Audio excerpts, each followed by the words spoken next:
We're live. We're live, and let me know if you can hear me. If on I have no idea why this is not working. It should be working, but I'm not gonna worry about it. Dennis. You made the jump on. So anyway, can you hear me? Can you hear me?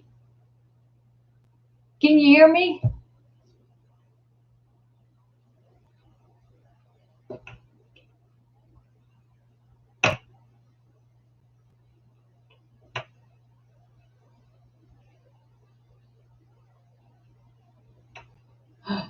Oh, that's awesome. That's awesome. Okay, we're back online. Unbelievable. I don't know why. I think uh, uh, I think the powers to be turned off voice because I didn't. Somebody stopped the flow on YouTube, and it wasn't me. Everything was typical. Okay, Sharia still can't hear me. Oh, because I watched, Sharia, you might be in the old feed. Uh, jump back onto the new feed because Jane and Tim can hear me. They can, anyway. So, all right, the other thing I want to talk about is how we jump. We jump. That's fantastic. Karen can hear me also. That is wonderful. That's awesome. Is how we with MS tend to jump from medication to medication because it's not making us uh, our abilities better, and we have to recognize that's fantastic, Rob. I tell you, it's scary when everything mechanically on my end is sound. I checked everything. So for the sound to suddenly stop, I probably said something. I don't know. I just don't know. Sharia still doesn't have sound. Uh, anyway, okay, so you're going along and you're thinking, gosh, I feel like I'm getting worse. I gotta get off Abagium and go on something else. Now, the only time you should change medication is if you're having an attack. The medication is no longer working for you. How do neurologists come to that conclusion? How do you know that your medication's not working? If you have a new attack, it's not old symptoms, it was new symptoms. New symptoms is all of a sudden you are experiencing symptoms that you've never had before. That what your neurologist does is your neurologist orders a new MRI to find out how the medication you're on is working. That is a good thing to have. That it's a good thing. Only if you have new lesions do you consider making the jump, changing medication because it's not effective anymore. Don't change medications if it's working for you. If you don't have new lesions, then unfortunately it's the old damage you had that is resurfacing. That if you have a symptom that you've had before and it's just returning, that is not a new attack. That is it could be a phantom attack. You could be have your temperatures up higher. It just there's all sorts of things.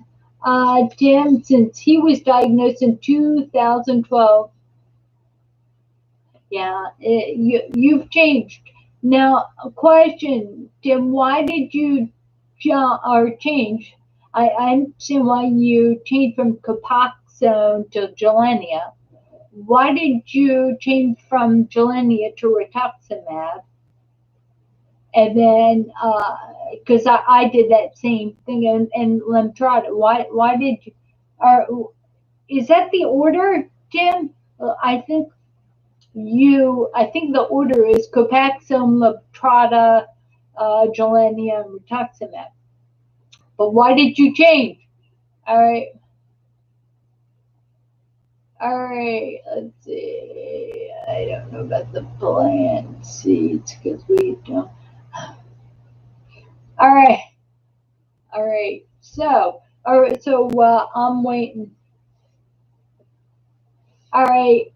Dim, that's exactly, he changed because nothing has helped his disability.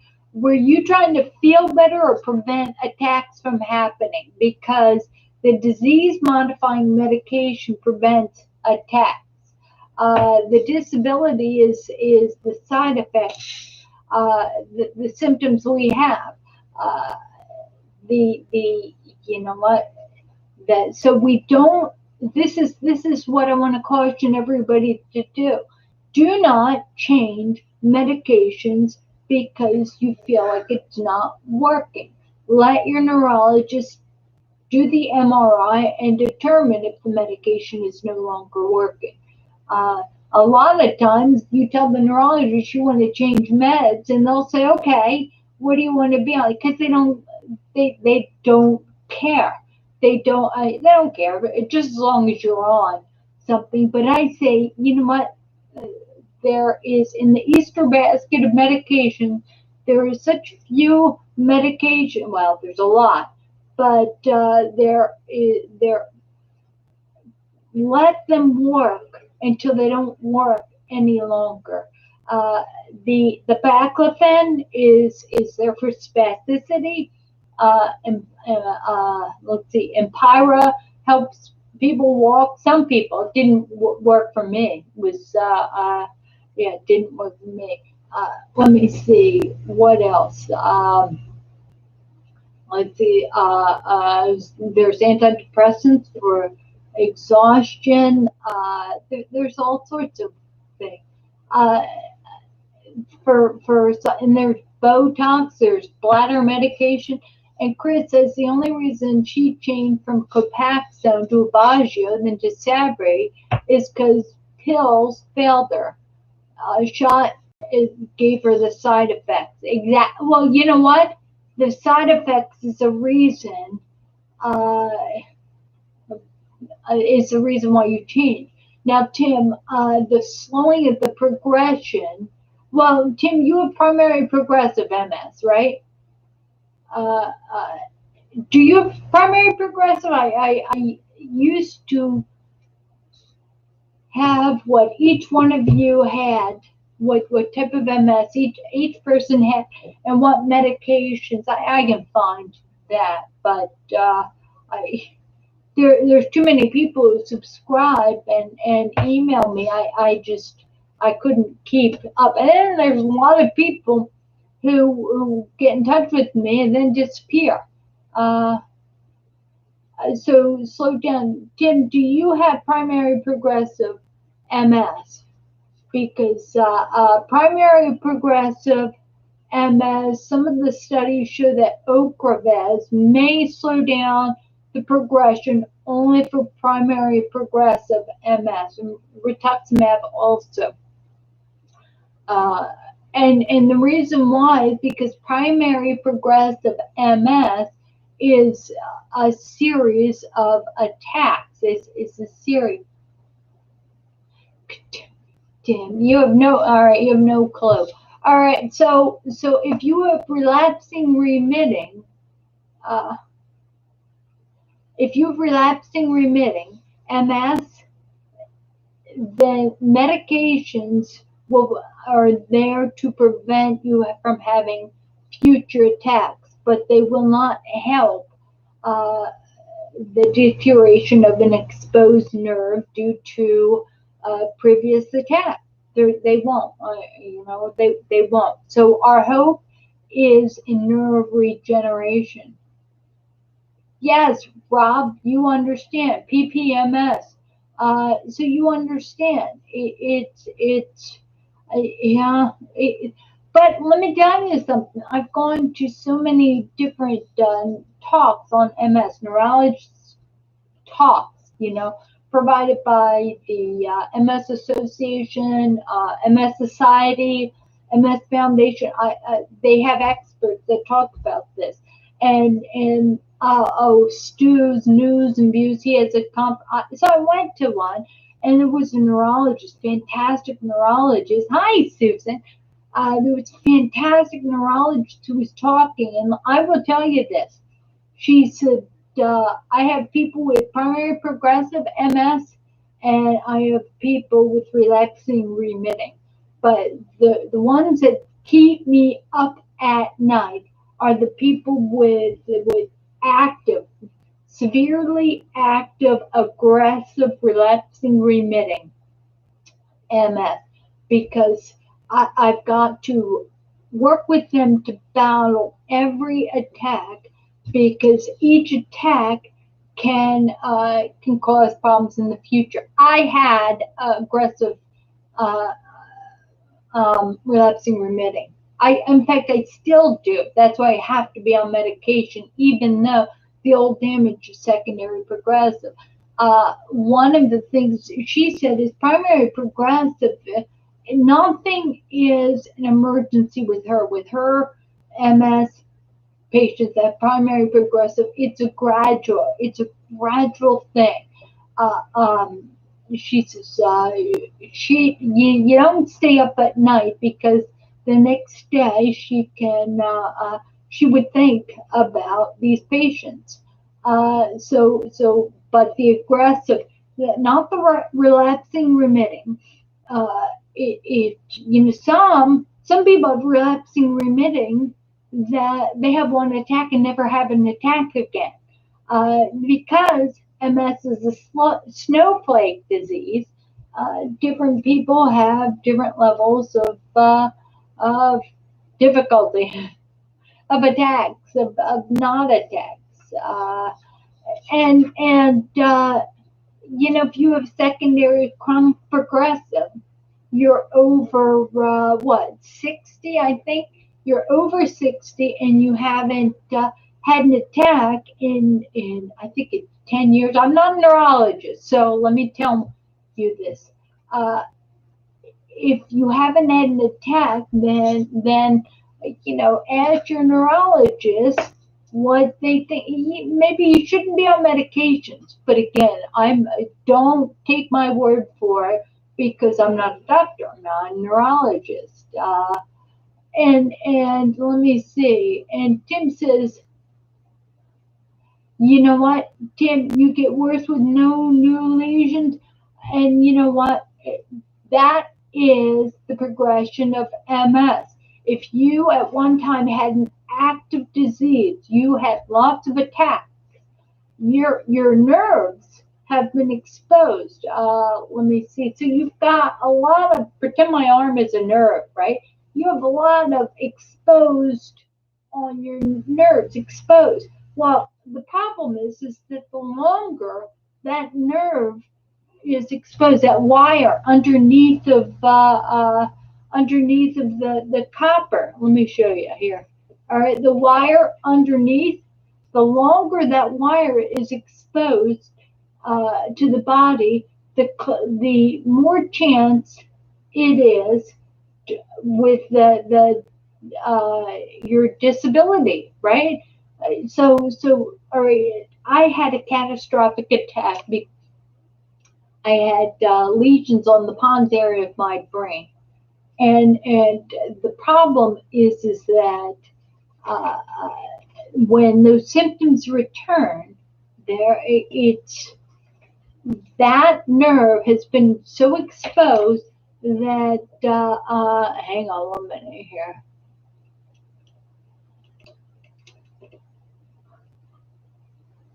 that nerve has been so exposed that it breaks. It's not as effective. At one point, I could wear a AFO, ankle foot orthotic, and it would hold my foot up. And because of my hip flexor, I could work with that. But it doesn't work anymore. Why? Because the nerve to my hip flexor doesn't work. I have a video, it's called neurostimulation. It involves the TENS unit. And what that does is that will make your muscle move, bypassing your nerve, and it'll help. It's the mind muscle connection. So it's hi, Andrea. But anyway, so look, it's called neurostimulation. There are some MS clinics that do that. I have a couple videos on YouTube. Look on my channel and neurostimulation. My neurologist wants me to do that again. And it get Botox in my ankle and then my quadriceps, so I'm not as like Barbie girl. And I've had MS so long that I'm callous. It's like, what's the point? What's the point of neurostimulant? And that's true. That's true with senior citizens. Use it or lose it. Who wants to use it after a while? It's like, what's the point of using it? Well, we can't be like that. 37 years. I swam. By the way, I swam yesterday. I didn't feel like swimming. I didn't take any medication, and I swam. I didn't take medication today. Might take it later, too. But all right. So Dennis is talking about neurostim. He tried it, neurostim, and it didn't work for you. Now, Dennis, I will ask you: did you have a unit to bring home? Did you have the handheld unit of the neurostim and do the physical therapy with the neurostim on? Did you try it at home? Because it's one thing going and being hooked up to everything, and getting those muscles to work, because your nerves flow. It's one thing to do that, but it's another thing when you go home. They want you to keep doing it, and I'll tell you what: nobody, healthy or not, very few people do physical therapy when they get home. It's not fun. And I'll tell you what, I don't want to go to the neurostim clinic because I don't feel like being abused. They actually want me to move my foot, my left foot. You slide it on a furniture mover up and back. It's like, you guys don't know how hard it is, and I'm not in the mood to do that. If I want to be hard on myself, that's okay. But when you know what? There's one of my dear friends came over. She's one of the neighbors. She was in a massive car accident when she was a child, and she is almost quadriplegic, but she has some movement. She came over yesterday because I encourage her. I try to walk with the walker a mile every once in a while. So she came over yesterday and asked if, no, 2 days ago, she asked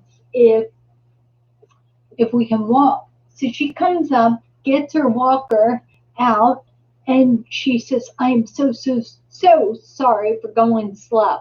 And I don't like walking with people because I slow them down. So I prefer to walk by myself. But I said to this gal who walks slow, I said, come on, walk. And it was so hard, so she's walking slow. But guess what? Because she was so slow, I did walking lunges. I did, and I would never do. Who wants to do a walking lunge? With the you walk, and then put your foot out. Yeah, it was wonderful. So I got to do walking lunges. Got to do walking lunges. Let's see. Let's see, Susan. What did you say? Susan said, yeah, but you know what? Susan, Tim, I will say that they feel worse with no new lesions, and that's classic secondary progressive MS. When relapsing remitting is you've all seen the chart. It's when it's like a heart rate, right? It's when here I'm gonna it's when RR MS equals, all right, can you see that? RRMS equals that. RR, all right, the top of the chart here, the top is when you feel 100%, when you feel good, all right, it's like when you can run like anybody without MS. Down here is when your legs won't work, right? When you are disabled, you can't see, you're having an attack, and you're not as well, right? What happened? That's RR. All right, SP MS. All right,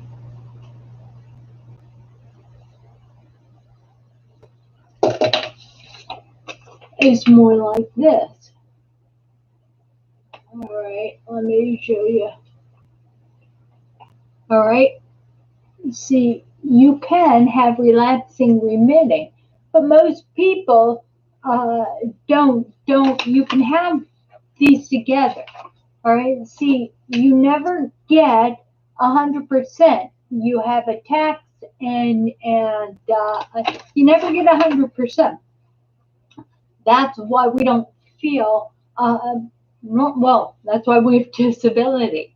So it's tough. The good news is that people who have just been diagnosed with MS, very few people will ever see the progression that we have seen, um, that have had MS or symptoms of MS since 1984. Me, oh my gosh, I know. There was the sweet guy who broke down in a car down the street. My husband was bothered. He went and talked to this guy. He was there all day, and he brought this guy in. And I'll tell you, where was I going with that? I forget. Uh, um, I forget. Must have been a lie. Must have been a lie. But I forget. Completely forget where I was going with that. All right, Dennis says, Tim, check it out. My friend here in town has used it. You know what? It's the Neurostim high tech, like Robocop. It's true. Tim,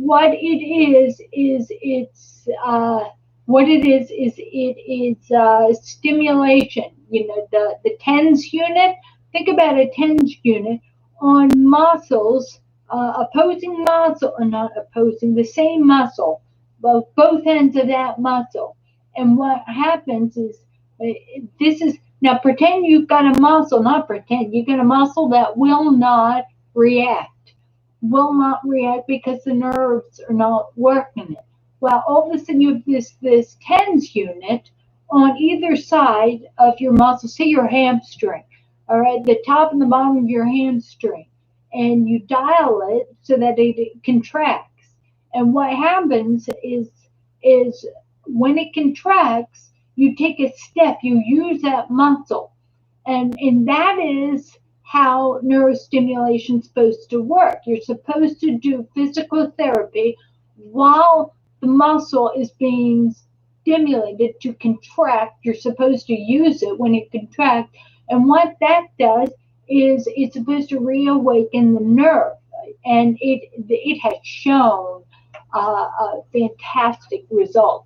Problem is, you go to physical therapy, they have you. Most places will have you on a bicycle, and they'll adjust it so that you can ride the bike.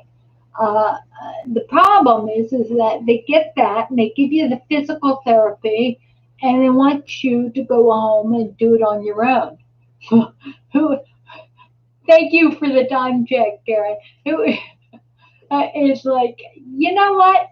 Who wants to make a nutritious a garden salad when you can grab a donut instead? It's one of the path of least resistance is the world's problem with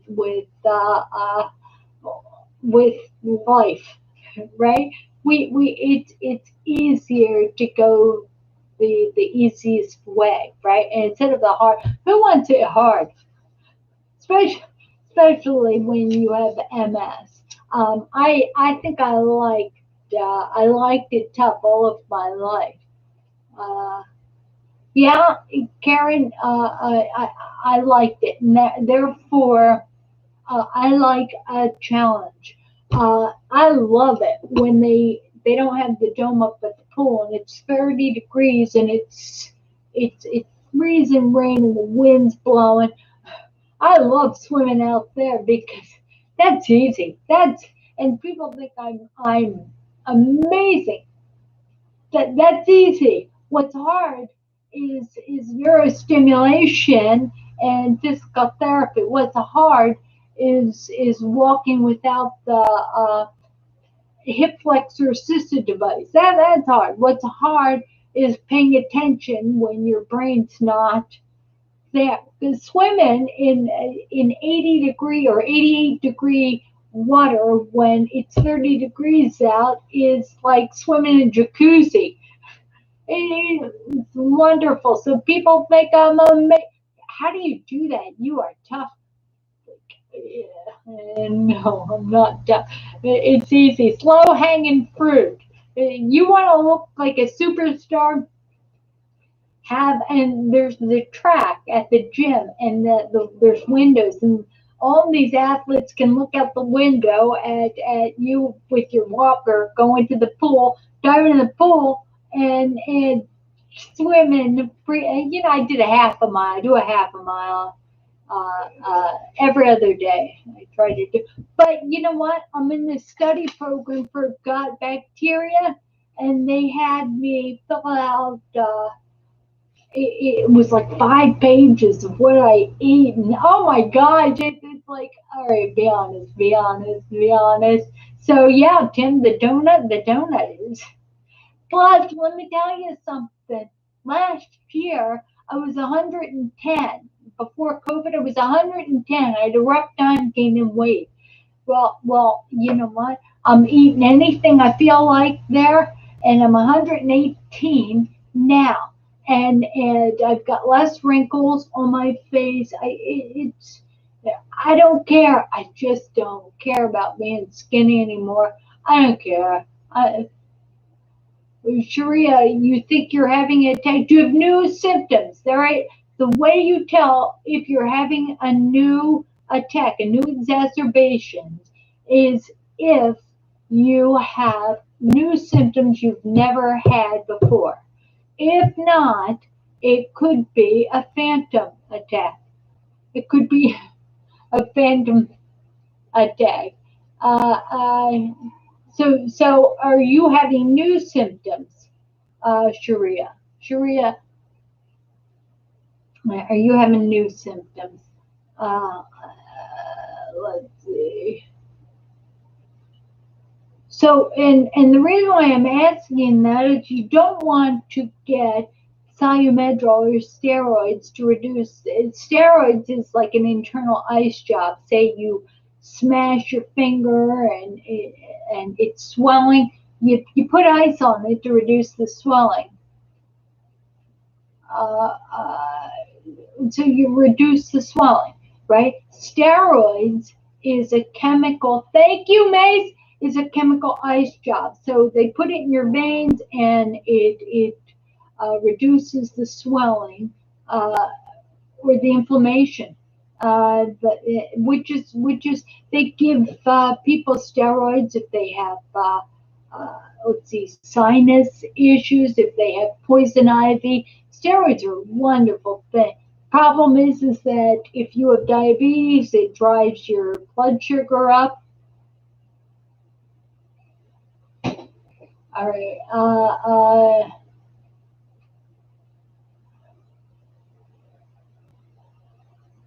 right. Let's see. We're all right.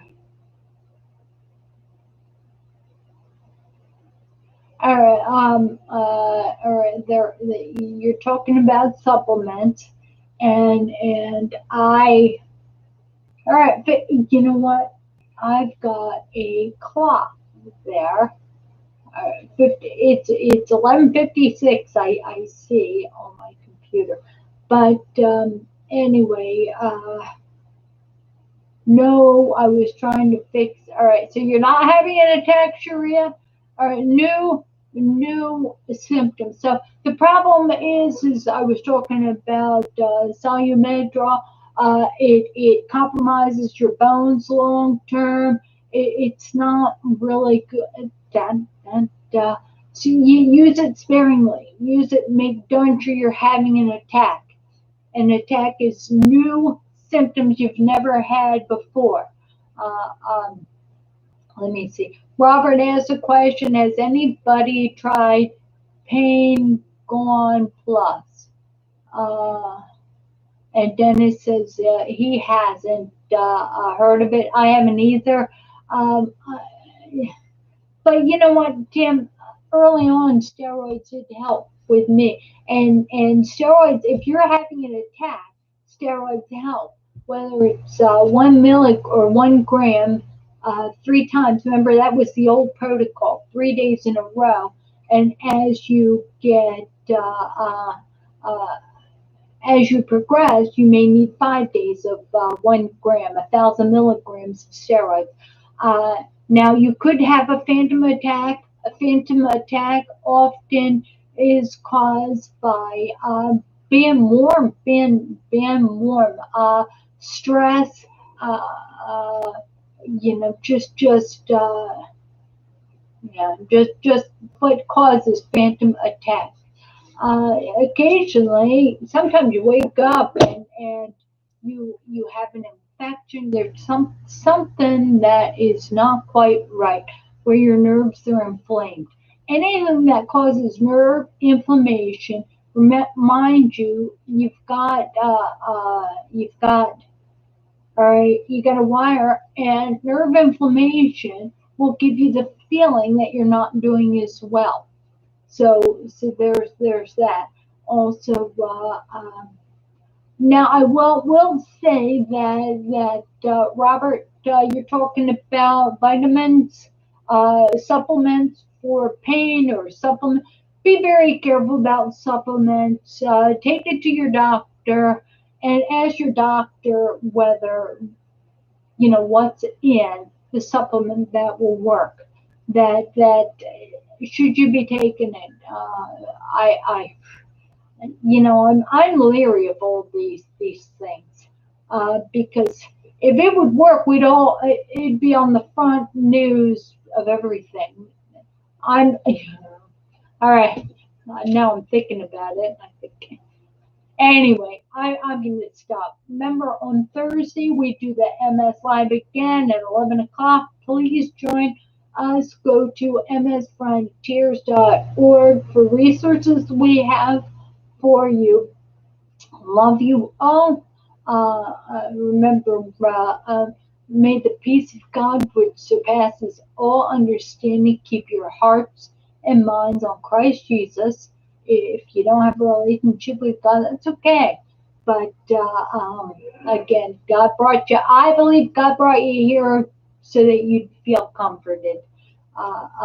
May the Lord bless you and keep you. May He shine His face upon you and be gracious to you. May the Lord lift up his countenance upon you and give you his peace. If you're on YouTube, please follow me if you want to see this. If you are on, no, I'm sorry, on Facebook, follow me. YouTube, please subscribe. I love you all, and I'll see you guys on Thursday. Bye.